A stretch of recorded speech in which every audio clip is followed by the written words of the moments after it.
कि ये हमारे आपके सामने पृथ्वी है और पृथ्वी का जो ये एरिया दिखाई पड़ रहा है ये आपका पूरा सॉलिड एरिया है, पूरा का पूरा गोल।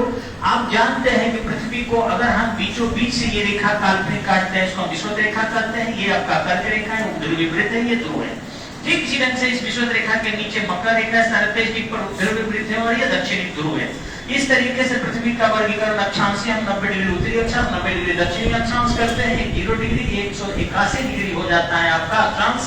सूर्य से जो रोशनी आती है वायुमंडल में प्रवेश करती है। आपको पता है पृथ्वी को हम संतरे के आकार के कहते हैं, नहीं कहना है बल्कि पृथ्वी की आकृति कहना है जियोइड है या एस्फेरॉइड है, यानी पृथ्वी गोलाभ है, पूरी तरह पृथ्वी गोल नहीं है। पृथ्वी की त्रिज्या को आप देखें तो ये 63 से 71 किलोमीटर है। कहीं कहीं एनसीईआरटी में भी लगभग लगा के 64 किलोमीटर दिख देता है, 6400।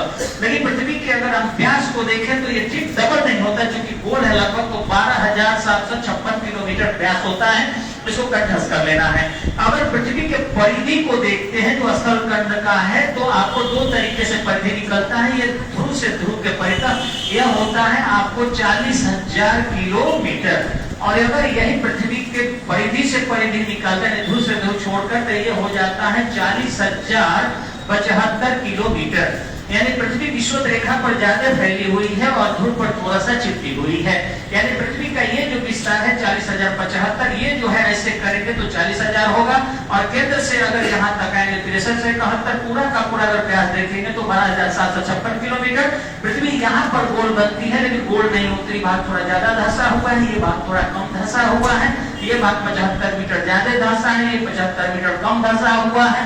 और इस तरीके से ये पूरी तरह गोल नहीं होकर यह आकृति क्या हो जाती है, जियोइड, जिसको हम गोलाव कहते हैं। क्या कहते हैं इसको हिंदी में? गोलाव कहते हैं। और इसका होता है पृथ्वाकार। क्या कहते हैं इसको? पृथ्वाकार कहते हैं। ठीक है, तो इसको रट जाइएगा। धन्यवाद और बढ़िया से पढ़कर आइएगा। नमस्कार।